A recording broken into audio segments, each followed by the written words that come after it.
Эми жанагы векторное произведение, скалярное произведение дегендердин маанилери эмне да? Мисалы үчүн векторное произведение да, векторду векторго туташтырганда вектор бойдон калат да. Скалярное произведение экөөнү көбөйткөндө скаляр болуп калат. Ал эмне деген маани? Мындай да. Кубаттуулук бул кандай чоңдук? Бул вектор чоңдугу эмес, бул багыты жок. Скаляр чоңдук, бирок бул эмне? Эки вектордун көбөйтүүсү болуп атпайбы? Күч менен аралыктын көбөйтүүсү. Экөө тең бир багытта болуш керек да. Бир багытта дегенде экөө тең I болуш керек, же болбосо экөө тең J болуш керек, же болбосо экөө тең K болуш керек. Бул эмне деген сөз? Экөө өйдөнү көздөйгөч керек.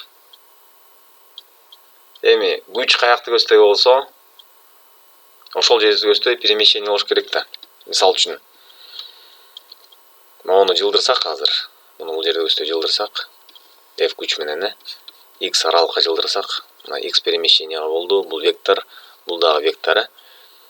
Бул деген кубаттуулук эмес да, бул деген жумуш да. Эмне деп атам бул? Так, жумуш. Эми ушул учурда ылдыйды көздөй, бунун салмагы бар да. Салмагы X багыт боюнча жылды. Эми X багыт боюнча жылды дегенде салмак Y багыт боюнча өзүнүн багытында ылдый жылган жок да. Демек, бунун жасаган жумушу эмне? 0.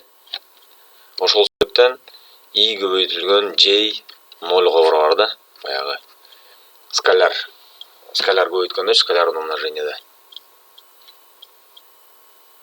Эми бул жердин мааниси, муну дагы кийин дагы өтөбүз. Негизи бул жакшы өтө жеңилдеткен системада үстүрдөн маалымат эле.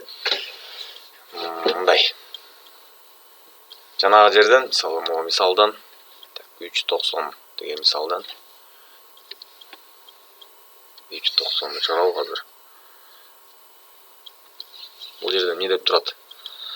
F 2i экен да. 2i деген демек X багыт боюнча 2i менен тартып атат да. 2i менен тартат дегени кыскасы 2 ньютон менен тартып атат деп коелук. Же болбосо баягы i деген бир единичный вектор болуп атпайбы? Ушундайдан экөөнү тартып атат дегени да.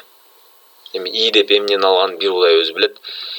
Эми i боюнча X боюнча жылды да. Муну ньютон деп эле алып койду да. Бул жерде китеп боюнча бир i'ни 1 ньютон деп эле алып койду.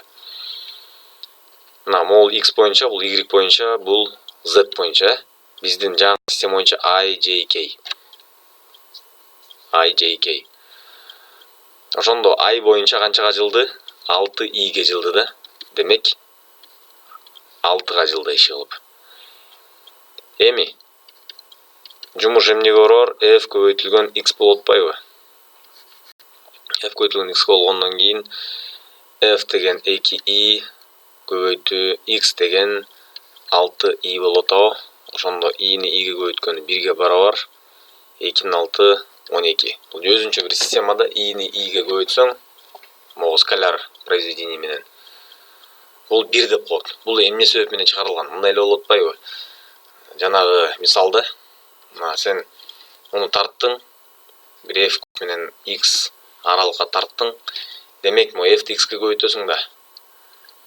Ушул учурда бул Y боюнча өйдө ылдый жылып кеткен болсо, күч горизонталдыкка таасир эткен болсо, мына могу күчтүн, мына могу вертикалдык перемещенияга эч кандай таасири жок да. Вертикал боюнча күч жумуш жасаган жок да, ал башка күч жумуш жасады да, демек.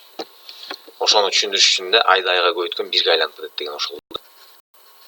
Ошону эле системалаштырып койгондо негизичи мындай правиланы могул чындыкка, могул акыйкатка жараша могул эрежени чыгарган да. Ошондой деп эле түшүнүш керек.